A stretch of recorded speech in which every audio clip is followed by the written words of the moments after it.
नमस्कार दोस्तों, हमारे YouTube channel A1 all study में आप सभी का स्वागत है। तो आइए हम बड़े ही अच्छे क्वेश्चन आप सबके लिए लेकर आए हैं।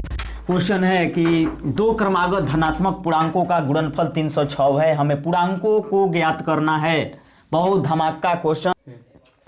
तो देखिए, दो क्रमागत धनात्मक पूर्णांकों का गुणनफल, पूर्णांकों को जानना है धनात्मक पूर्णांक कि धनात्मक पूर्णांक होता क्या है, किस तरह का होता है। सबसे पहले इसको हमें बिल्कुल जान लेना है। तो चलिए देखा जाए कि किस तरह के धनात्मक पूर्णांक होते हैं और उस दोनों को आपस में जब गुणा कर दिया जाए, गुणनफल उसी को बोला जाता है जब गुणा करने पर जो प्राप्त हो जाता है। तो दो धनात्मक पूर्णांक को गुणा करेंगे तो 306 आएगा। तो हमें क्या करना है, पूर्णांकों को ज्ञात करना है। लेकिन इससे पहले एक और जानकारी देखिए, सामने दिखाई दे रहा है कि द्विघात समीकरणों के रूप में निरूपित करना। समझ गए किसके रूप में निरूपित करना है? तो द्विघात समीकरण के रूप में। आपके एग्जाम में आता है, 2 नंबर का क्वेश्चन है। ऐसे ऐसे क्वेश्चन आ जाए आप छोड़ दे तो कितनी शर्मिंदगी की बात होगी, पछताने लगेंगे। समझ गए? तो ऐसे क्वेश्चन को नहीं छोड़ना है। क्यों? तो हम आपको बता रहे हैं। सबसे पहले दो क्रमागत बोला है, कितना अच्छा क्वेश्चन। दो क्रमागत धनात्मक पूर्णांक। क्रमागत कहने का मतलब कि लगातार, एक के बाद दो आता है ना, दो के बाद तीन आता है, तीन के बाद चार आता है, यही क्रमागत है। तो इसमें अज्ञात राशि दिया है। क्या दिया है? अज्ञात। मालूम नहीं है को धनात्मक पूर्णांक कौन है भैया, उसको मालूम करना है ना। तो जब इस तरह के क्वेश्चन आपके सामने आए तो सबसे पहले मान लेते हैं, कोई चर राशि मान लेते हैं। तो चलिए लिखेंगे, माना दो, ऐसे लिखिए, माना पहला धनात्मक पूर्णांक। क्या लिखेंगे? पहला धनात्मक पूर्णांक। तो कोई चीज माननी है, एक्स वाई जेड में से किसी को मान लिया जाए। ABCD के अक्षर को कोई भी 2600 अक्षर में पकड़ के डाल दिया जाए। तो सबसे पहले एक्स ले लेते हैं। मान लिया हमने पहला एक्स है, तो इसके बाद कौन आएगा? इसके बाद एक्स एक माने तो इसके बाद कौन आएगा पूर्णांक? आ रहा है समझ में? झट से कमेंट में बताकर मुझे बताइएगा। समझ गए? तब जानेंगे कि मेरे वीडियो को आप सब लोग लाइक कर रहे हैं, देख रहे हैं। अब इसके आगे लिखते हैं दूसरा। पहला के बाद क्या आता है? दूसरे ना आता है। तो दूसरा धनात्मक पूर्णांक। दूसरा धनात्मक पूर्णांक क्या हो जाएगा? तो देखिए, बहुत सरल एग्जाम्पल से समझ लिया जाए। यदि हमने यहां एक ले लिया तो दूसरा क्या होगा? दूसरा 2 आएगा ना। तो 2 कहां से आएगा? तो इसमें हम एक प्लस कर देते हैं तो हमारा 2 आता है। पहला एक माने तो दूसरा 2 आएगा क्रमागत लगातार में, तो एक प्लस किए। उसी प्रकार हम यहां x माने हैं तो दूसरा क्या करेंगे?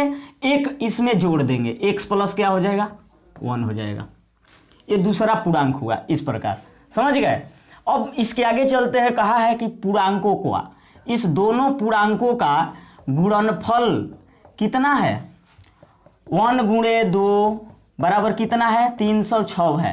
तो ए 1 का वैल्यू कितना है? x गुणे 2 का वैल्यू कितना लिखा गया है? x प्लस 1 है। इस दोनों में गुणा कर दीजिए। x में x ले जब गुणा करेंगे ना, कितना आएगा? x का घात ऐड कर दीजिए, x स्क्वायर हो जाएगा। प्लस x में जब 1 से करेंगे तो x में 1 से करेंगे तो x होगा, बराबर क्या होगा? 306।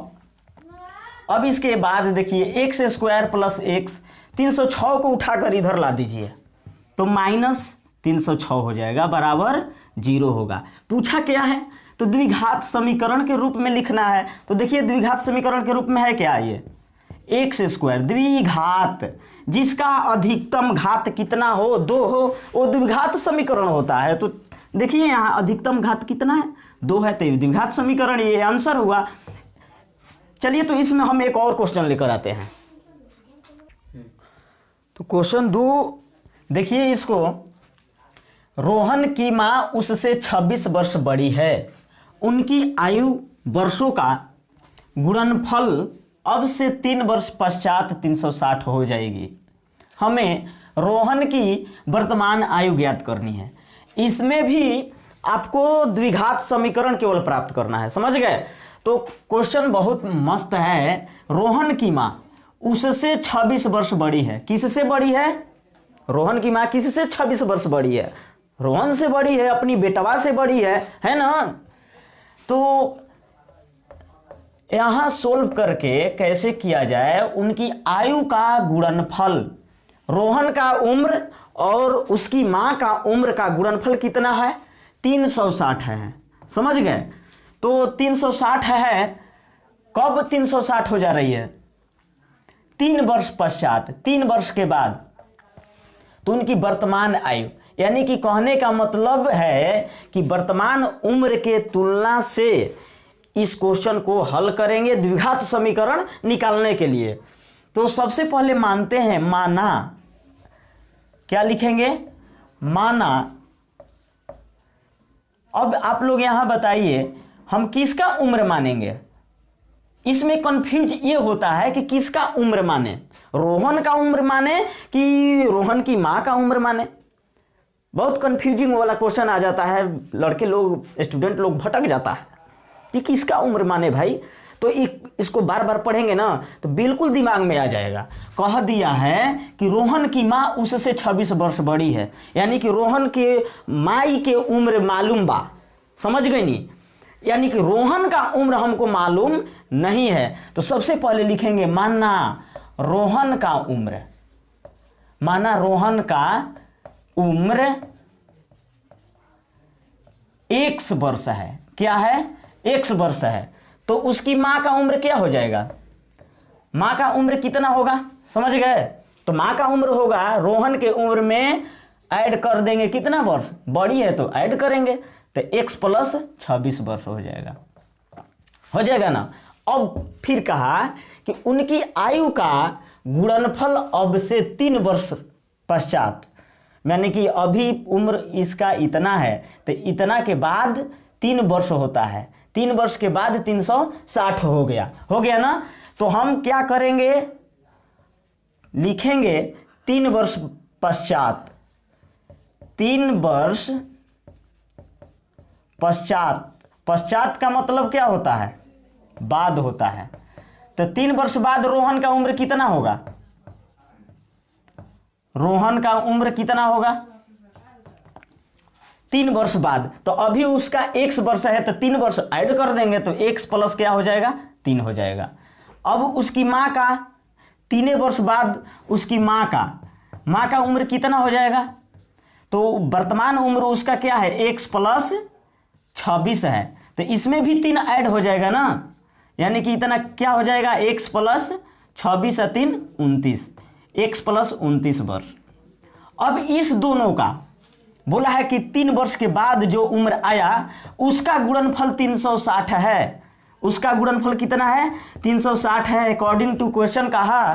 तो लिखेंगे रोहन का उम्र x प्लस 3 गुणा उसके माता जी का उम्र x प्लस 29 बराबर कितना आएगा? 360। इस दोनों में गुणा करेंगे, यहाँ गुणा छिपा है, समझ रहे हैं? इस तरह से इसको हल करेंगे। तो चलिए आगे स्टेप कैसे बढ़ रहा है। x और x में मल्टीप्लाई कर दीजिए। तो x में मल्टीप्लाई करेंगे, गुणा करेंगे तो x स्क्वायर होगा ना।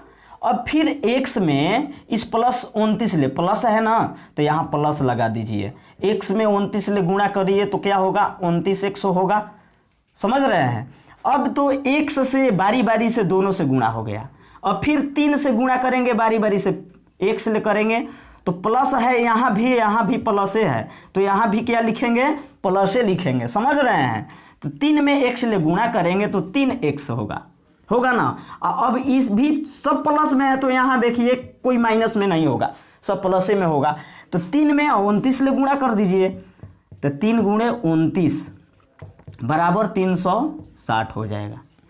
अब इसको और छोटा कर दीजिए तो x स्क्वायर 29 से x 3x एक जात का है, तो हम इसको क्या कर देंगे? आपस में जोड़ देंगे तो 29 से 3 32x हो जाएगा ना।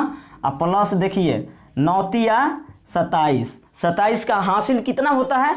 7 होता है, तो 7 लिखें और 3 दूनी 6 और 2 हंसिलिया क्या हो जाएगा 8, यानी कि 87 बराबर क्या हो जाएगा 360 होगा। समझ रहे हैं। अब इसके बाद देखिए x square plus 32x plus 87 और 360 को इधर लाएंगे तो माइनस में हो जाएगा, बराबर 0 हुआ ना। एक स्टेप और चलिए, तो एक्स स्क्वायर प्लस 32x इसमें से घटा दीजिए, 360 में से 87 को घटाइए तो 360 बड़ी संख्या है, इससे इसका चिन्ह माइनस है ना, तो हम माइनस लिख लेते हैं पहले।